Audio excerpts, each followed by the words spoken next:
walking close to thee. Daily walking close to thee. Daily walking close Let to thee. it be, Just let it dear be. Lord. Just let it Let it be, dear Lord. Let it be. Let it be, dear Lord. through this world of toils and snares. If I falter, Lord, who cares? Who with me my burden share? None but thee, dear Lord, none but thee.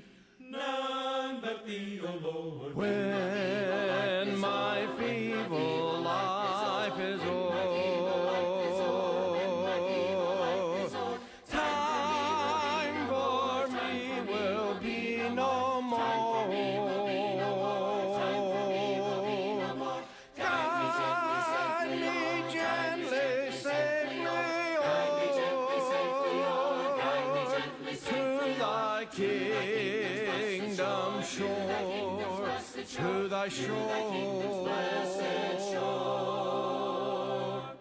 Let it be, my dear Lord, let it be. Oh Lord, let it be.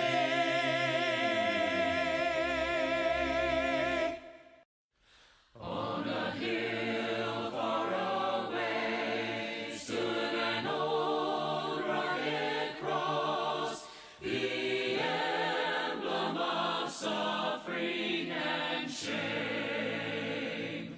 And I love that old cross where the dearest and best for a world of lost sinners was slain. So I'll cherish the cross, the old rugged cross, till my trophies at last I lay down. I will cling to the cross, the old rugged cross, and exchange it someday for a crown.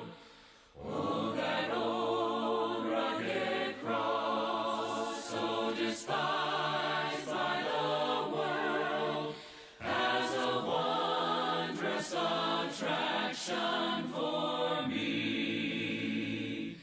For the dear Lamb of God left his glory above to bear it to dark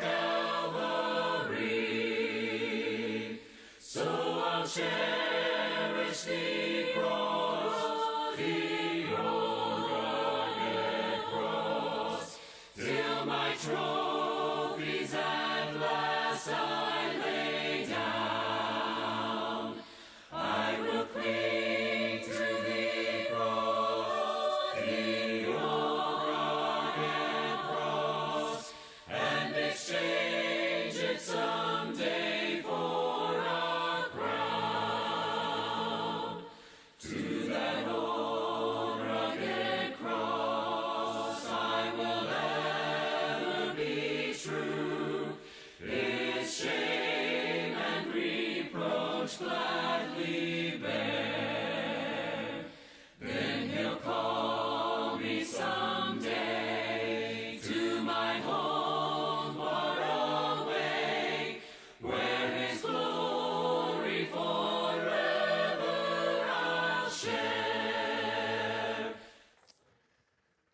All right. Well, we are going to talk about anger. Oh, what an arrow. What a weapon that Satan can use.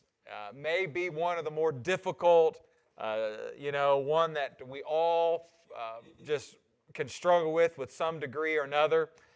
Now, you've seen these escape rooms that you can go do, for entertainment and family. Have you ever done those? Those are pretty fun. We've done those before. They actually have what's called rage rooms. Did you know that? You can go in. It's be like a kitchen. It'll be set up as a living room. You can bring in objects. They'll, of course, have it in there, and you can have a bat, and you can tear it up. I kid you not. They're called rage rooms. But here's what they found. One group did a study on that, and kind of to talk to the people who were participated. This was in 2018, and they found that the majority, it was not effective in managing their anger. It actually made them more angry.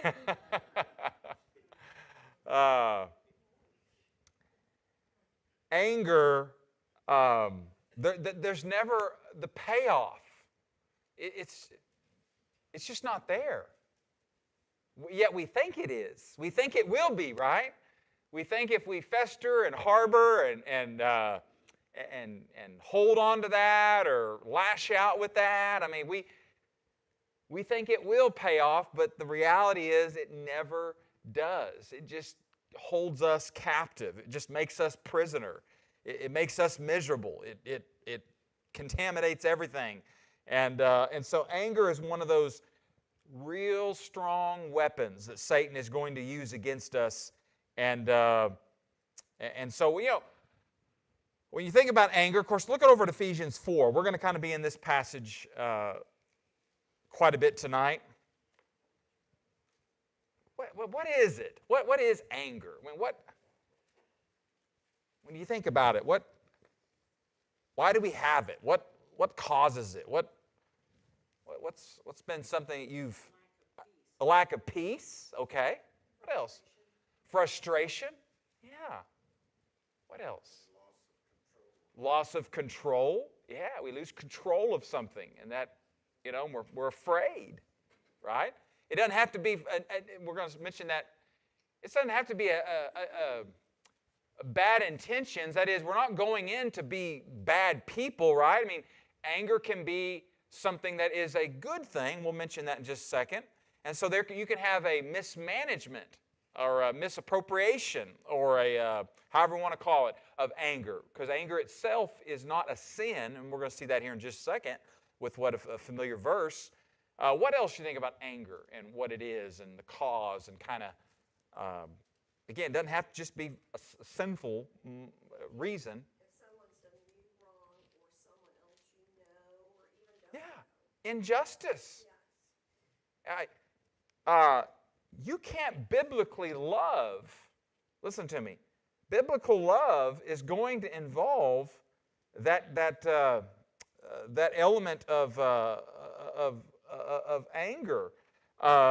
It's just it's a fact of the matter is anger is an emotion or an energy, if you will, that is released in defense of something you love. And so someone has a disease, you're angry. If somebody is wrong and there's an injustice that occurs, someone is abused, taken advantage of, the love will cause anger. That is, if you love somebody and they're hurting and they're wronged, I hope you get angry. I hope that's an emotion that you feel. That I hope it's not. Well, yeah. My kids, they were beat up today. Whatever. Some children were abused. Whatever. A person was murdered. No. How about the glory of God? Yeah, God is mocked. God is blasphemed. God is, no big deal. That doesn't bother me a bit. No. Go ahead. Jesus got Yeah.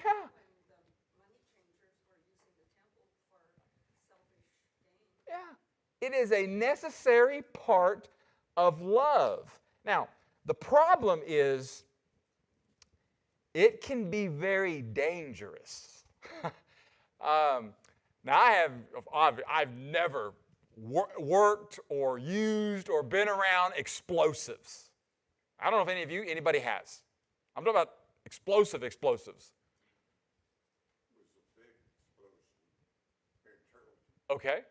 So they went in and what was they making a road, a highway? What were they tearing up? Fireworks. Okay. Oh, blew up. Yeah. But you know what do they do when they make roads and they got to often have done what?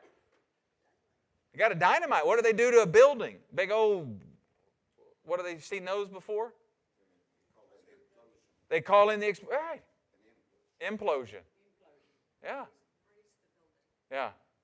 So with explosives, you have to be very what?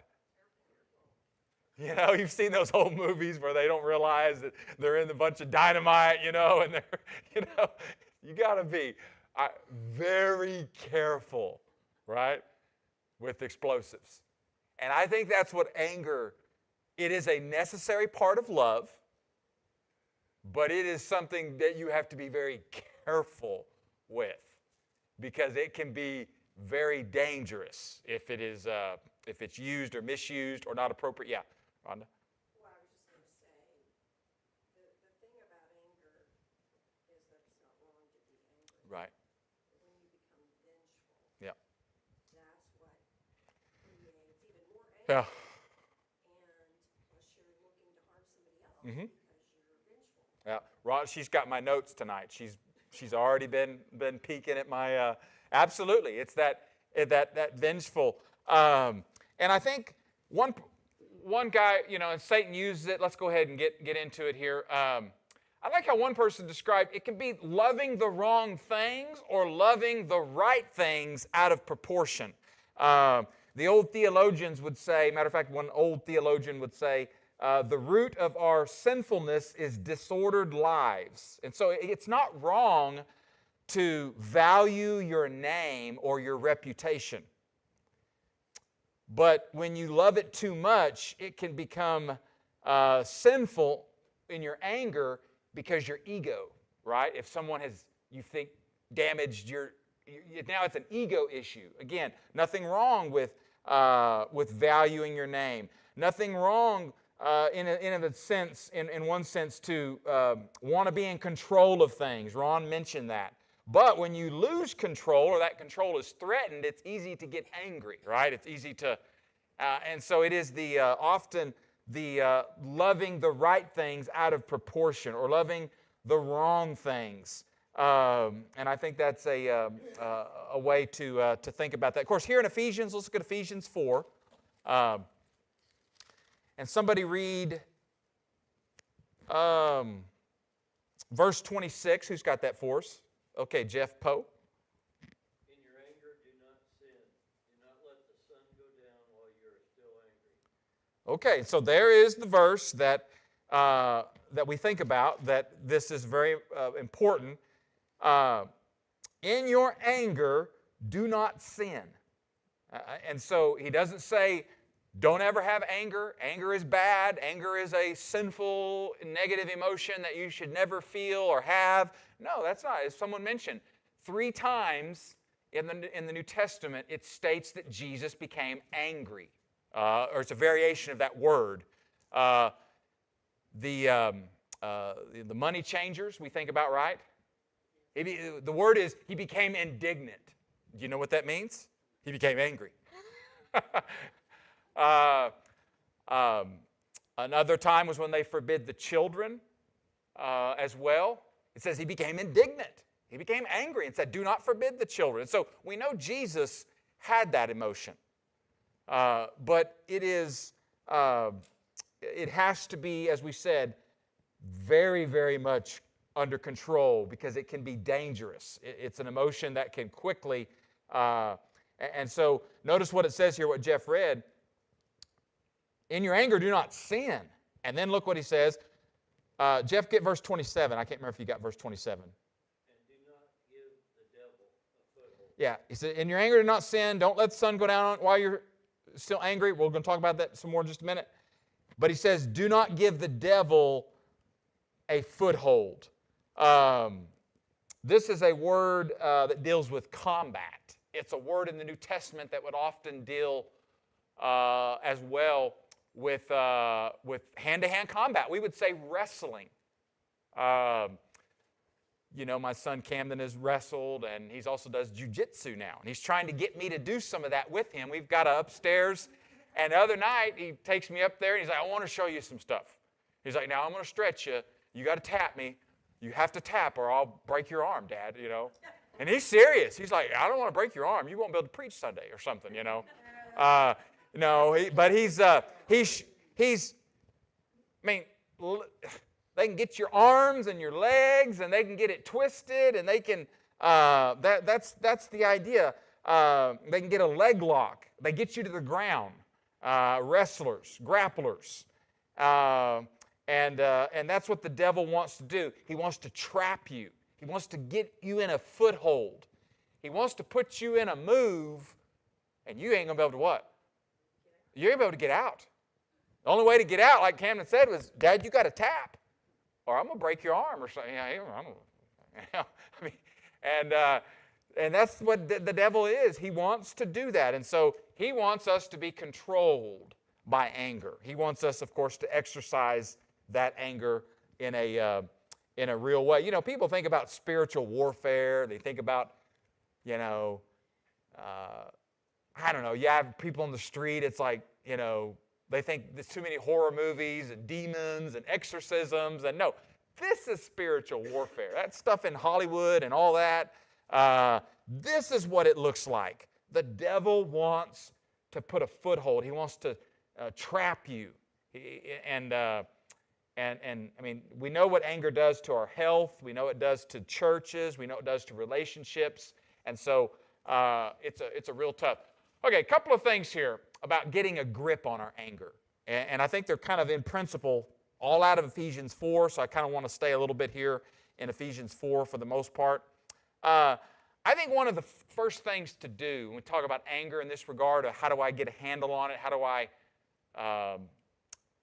think it's to realize that you're a sinner first, and then you're sinned against second.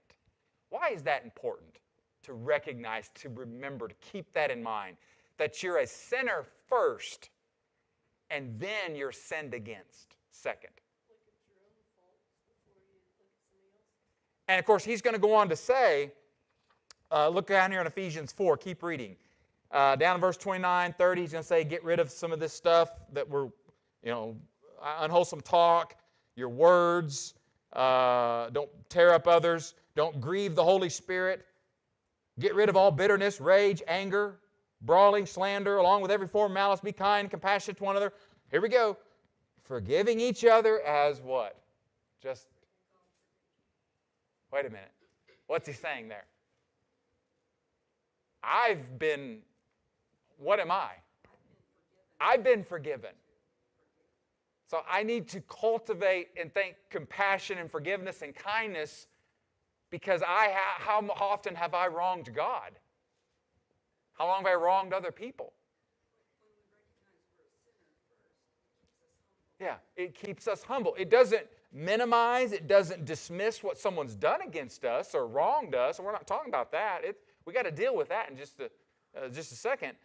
But it's an attitude that starts. That, it's an old book that How to Deal with a Jerk. And the first thing the author talked about was recognize you're a jerk. Right? Oh, Robert called us jerks tonight. Well, kind of. See if shoe fits. You've never been a jerk to somebody? What, Jeff? I was just thinking that. I remember our teacher, when I was in middle school, whenever there was a fight or something, he'd be trying to blame it on the other. She'd always say, it takes two to tango. Yeah. It's kind of like two. Same thing in marriage, It's only if you have time Yeah, yeah. Maybe that's why that happened. Absolutely. We are especially in a culture, but it's always been that way. And Satan wants you to always think, and he wants me to always think, I'm a victim. You ever known someone that way? Everything is they're the victim of, right? My coworker, you know why he looked at me that way? You know why he didn't, fill the coffee pot when I was? Do you know why my boss, you know why my neighbor doesn't ever, I mean, everything is what? They're a victim. Someone's wrong. Someone's out to get them. And it's a mindset that always says, again, and so when you forget that you're a sinner, it's kind of hard to remember to show mercy and to remember that I recognize that my role, as even Jeff said, it takes two to tango often in these situations. Again, it doesn't mean that someone has not ever completely wronged us and it's totally uncalled for and unjustified. I understand that. But we still have to remember, and by the way, this whole section, here's how he uses the language. Back up and look what he talks about. Let me see where I want to get to. I don't want to read all this. Verse 22, with regard to your former life, you put off the old self, and you've put on, verse 24, the new self. I used to be that way. I used to be that way. And now I'm this. I'm striving to be a person of holiness and kindness and mercy and forgiveness and love. It is remember where I've been. Remember who I am at times as far as I am a saved sinner. I'm a redeemed sinner, but I fall short of the glory of God. And so I think that's important in that regard. I think another thing is give up your job as the judge. That's a real big one here. Resign from being the judge. It's verse 26 here. I think, don't let the sun go down while you're still angry.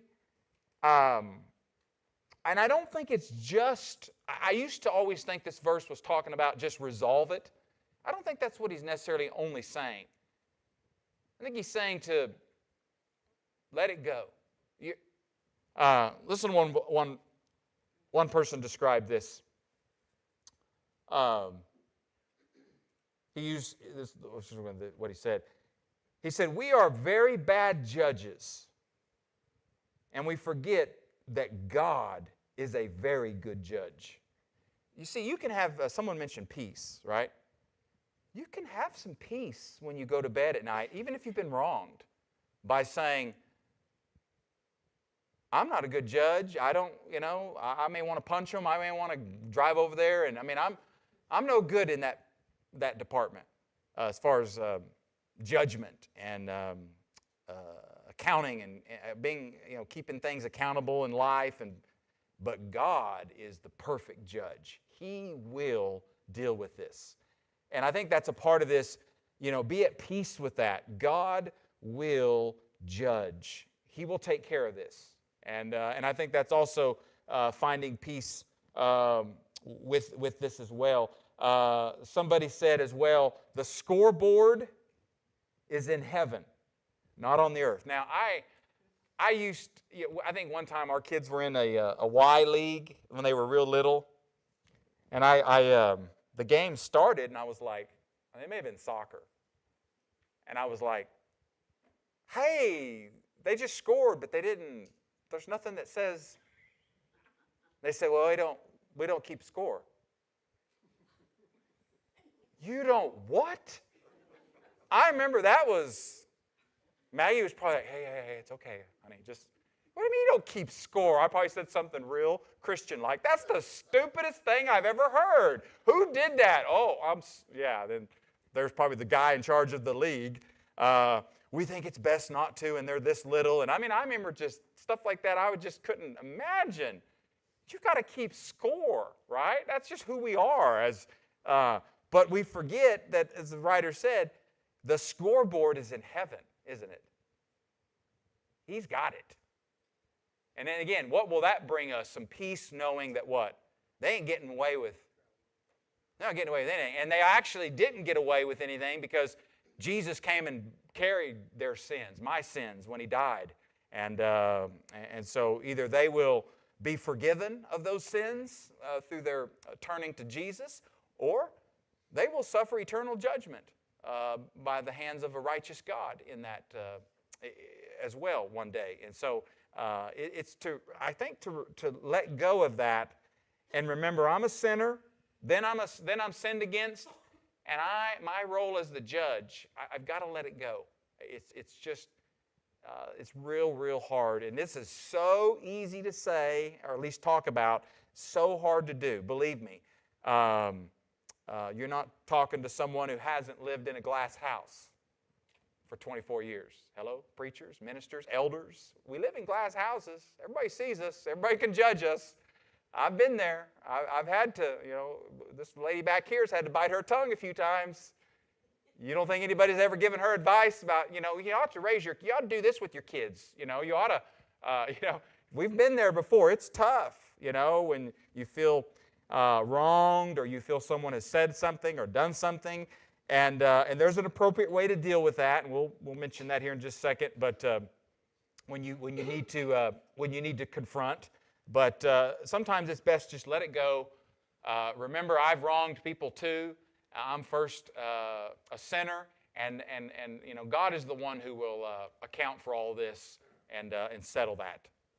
Yes, go ahead, Jeff.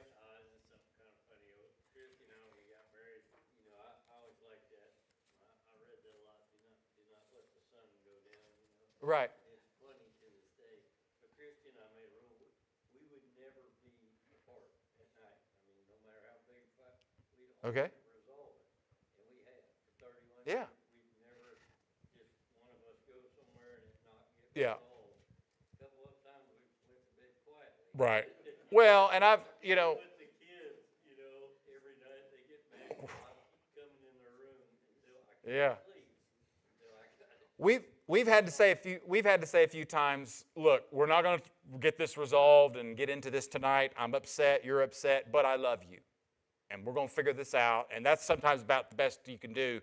But yeah, I think the idea there is deal with it. Don't let it fester. And we're going to come back to that verse here as well. Okay, how to be good and angry. Now, not be good at anger. Okay, I'm just saying how to be good and then when you're angry. I mean, how can we do that? Let me some things here, and this is going to come back to what Rhonda and even Jeff a little bit here that was talking about. The anger needs to be redemptive, okay? Never revenge. That is, I think that's one way to know when you're dealing with the temptation there. And of course, the words we use, the most likely way that we're going to hurt people is probably not punch them in the face or do something like that, but we're going to use our words, aren't we, when we're angry? We're going to use our words. And so he's going to talk about that, your words. Look here, notice the context. We got to keep in mind the context. After he talks about this in verse 26, he says, don't let unwholesome talk, but only what is helpful for building up others. Our words need to be redemptive. Now, that does not mean we don't need to have some strong words. We don't need to confront. Jesus talked about if your brother has sinned against you, you need to go and what? Talk to him. You need to confront him. You need to say, hey, we need to talk. This is what's happened, and you've wrong. I feel like we need to be, we're not talking about minimizing or hiding it. Or now, again, a lot of times what we need to do often is say, I'm a sinner. I've wronged and said things and acted, been short with people. I need to let it go. But if we can't, obviously, the Bible gives us a way to talk to our brother, sister, but still our words need to be redemptive, and often that may mean We have to wait until we can what? Talk normal or cool what? Cool down. Be calm. And if we can't, it's probably best to wait. Or maybe write it down or something of that nature. But the words we use need to be redemptive. They need to be full of grace. Again, doesn't mean we minimize. They don't mean we soft sell or we just gloss over. No. But our words are not used with malice. What's malice? Kind of that idea that he talks about some stuff here. Hatefulness. And what are you trying to do with malice towards somebody?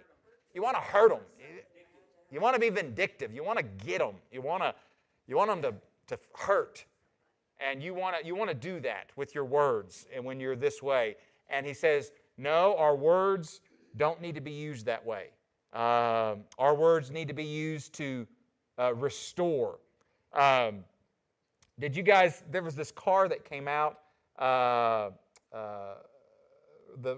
think it's a combination, I should have put a slide up of it. I forget I've never heard of it. The Resvini, it's called the Resvini Vengeance. It's a $400,000, like, it looks like the Batmobile. If you've ever seen some of these new Batman movies, I kid you not. It looks like something out of these Batman movies. It looks like this big old SUV tank.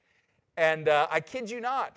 And I was going to throw a picture up of it, and I forgot to save it. It's got bulletproof glass, mirrors that have pepper spray, monitors from the back, speakers, helmets, gas mask. I mean, it is like, who would buy that? And listen to their tagline. Who needs that? Yeah. I don't know if it's where it's made at, what country, but listen to the tagline. Vengeance is yours. I mean, and if I showed you a picture of it, you'd say, boy, I'd let them on the expressway, on the on-ramp. But you know, that vengeance is yours, that's a motto for kind of a lot of people. It's, I'm going to take vengeance. I'm going to go through life, and I'm going to get even. Do what? Yeah. You know, when I've gone through the worst possible things in my life, forgiveness set me free. Yes. Absolutely. Absolutely. And I never thought I would be able to do it, but God told me Yeah. that I had to do it. Yeah. And I did. Yeah. And it was a miracle. Yeah. That when we are that way, when we hold on to that, we're the only ones who are chained up with that, and it's a forgiveness is a freeing. Hey, look at there, Matt Miller. No, that's Jake Miller. Jake Miller, good job. Look at that. Vengeance is yours. That's kind of how some people want to go through life. They want to have something like that, like the Batmobile. Okay, look at the so vengeance. Our words need to be redemptive with our anger.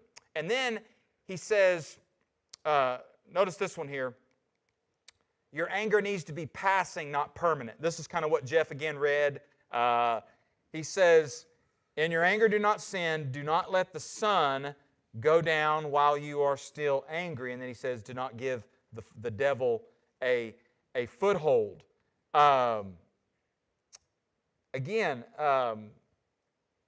This is where we may be right to be angry. We may be justified to feel that way. But when we hold on to that anger, it nurtures grudges. It nurtures resentment. It starts to foster and fester those negative emotions that are clearly sinful. And so the righteous anger should not last forever. Selfish anger, one writer said,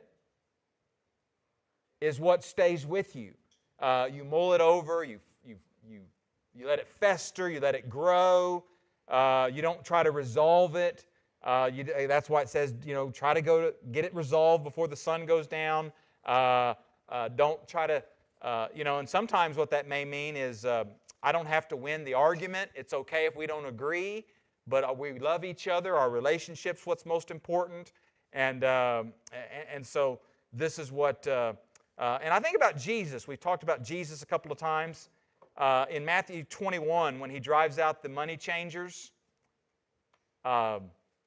Do you know the very next thing it says in the text? The lame and the sick, he healed them. He didn't, they wasn't like you could say, boy, I'd leave Jesus alone, for a while. Don't go near him for a couple of days. I mean, have you ever known someone you just have to be on eggshells because they're always angry? I mean, it could be like 3 days ago and they're still venting and fuming and just ready to blow. I mean, it's just, the writer says that's selfish anger often. Now again, I don't understand there's big stuff when someone may, lash out and do something just awful to someone or someone's family member. I know there's times where that's more the exception than the rule. Most of our anger is going to be nurtured by with grudges when we've just been slighted or wronged or someone said something, and when we hold on to that, it's demonstrating a selfish. And so we've got to let it go. We've got to remember we're a sinner. God has forgiven us. And so it doesn't need to be, it just needs to be passing. Now again, I'm not saying it's going to be an hour or 2 hours and you're going to be over it. But as we pray, as we get around brothers and sisters in Christ, the anger will start to subside some. It'll start to come down. We'll start to calm down. And as we pray and turn to Scripture and think about some of these things we've talked about. And then the anger, it needs to be controlled.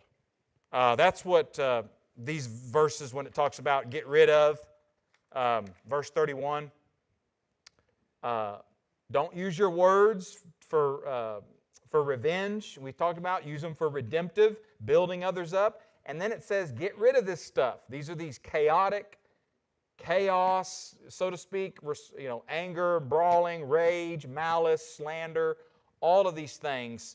It's a picture of someone out of control is what it is. And the book of Proverbs talks about anger. I think when we studied Proverbs last year, we had one of the lessons where we talked about what it says about anger. And it's a characteristic of a fool. The fool is described as one who is out of control with his anger. And God is described that we're to be like as being long-suffering. Slow to what? And it's the word there that means in your nostrils. That God is in charge of His emotions, and He is not a God who is out of control that way. Now, God is a God of that He does have righteous anger, but it's tempered, and it's in that regard.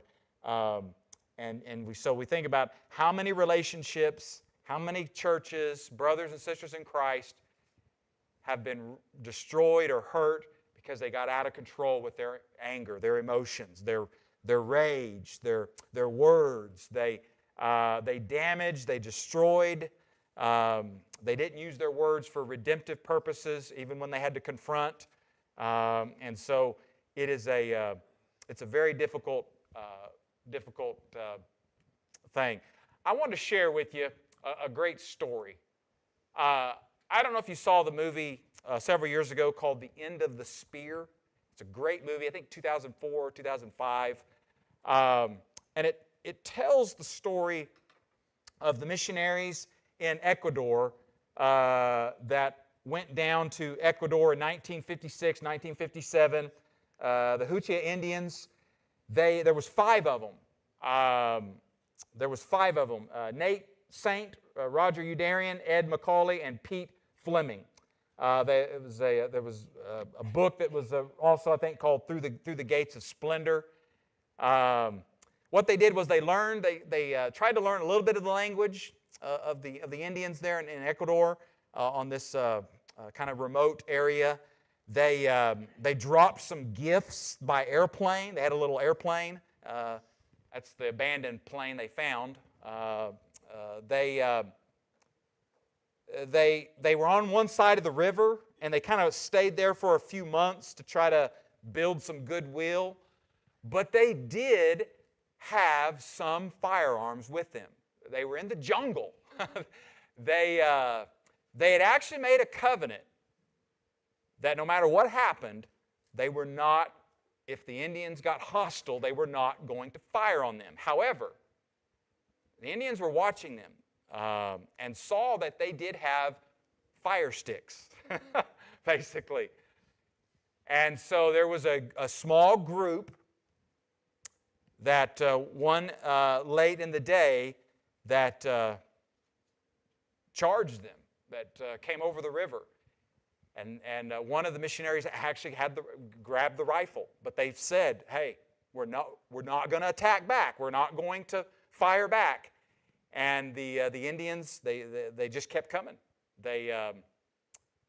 And so when they found the 5 missionaries, they were floating down the river. Bodies were full of arrows and spears, and so they had the 65th or some anniversary a couple of years ago, Christianity Today. Incidentally, several of the wives of these missionaries, they went back to Ecuador. Matter of fact, one of the wives, one of the brothers is in this picture. I forget which one. One of the wives, either her or her. I think the brother is. I thought he was in the picture. There they are a few years later, teaching the Bible. They interviewed one of these guys. This was several years ago. They had the footage, and they showed it in this 65th anniversary or whatever it was. And he was apparently in the group of men who went and killed these missionaries.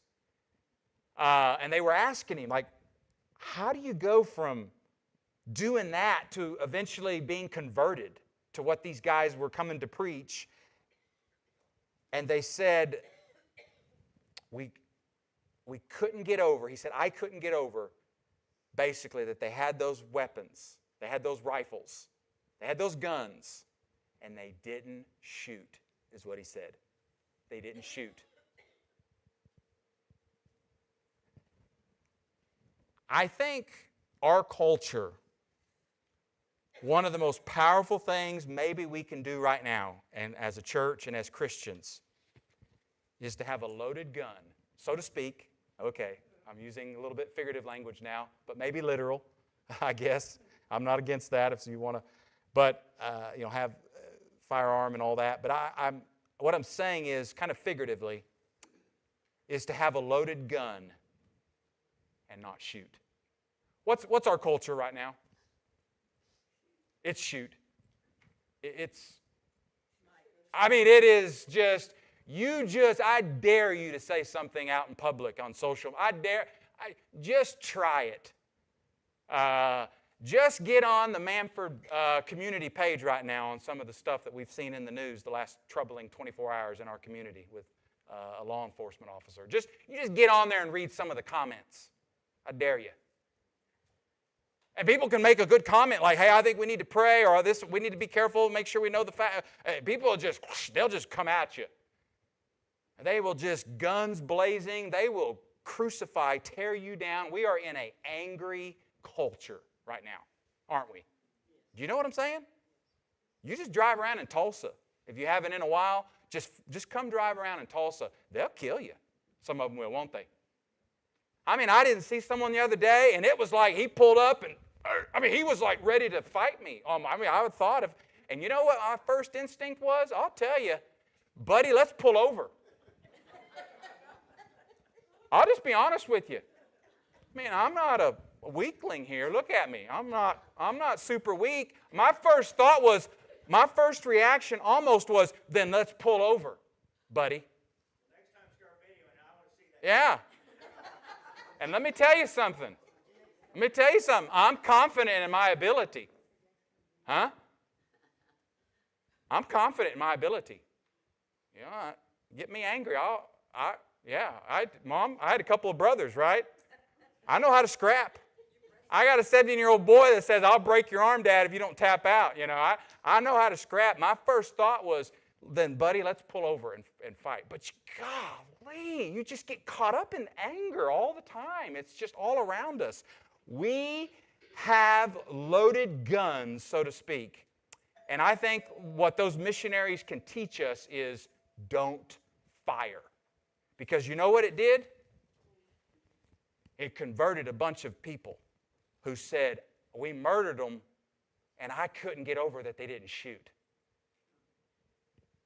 Now, we don't have to have big fancy programs and big buildings and big all that. And I just think sometimes if we'll be Jesus and show His love and also point them to the cross, because Jesus was crucified in anger, wasn't He? But He did what? He openly said, go ahead. Go ahead. We're going to talk about the Sermon on the Mount in a few weeks. This sermon series, you guys are liking it? Wait till we get Sermon on the Mount. I want to hear the compliments. Robert, that's a good sermon. Wait till we get to the Sermon on the Mount and some things we're going to look at. Because Jesus says what? Someone smacks you? Turn the other cheek. And I think you talk about what we could do to impact the culture more than anything. I think we can learn a lot from that. Those missionaries that in principle taught us, how to respond. That's big boy Christianity there. So anyway, anger. The devil wants us to be controlled, and the world is dying in anger, literally. So I don't know what strategies you use.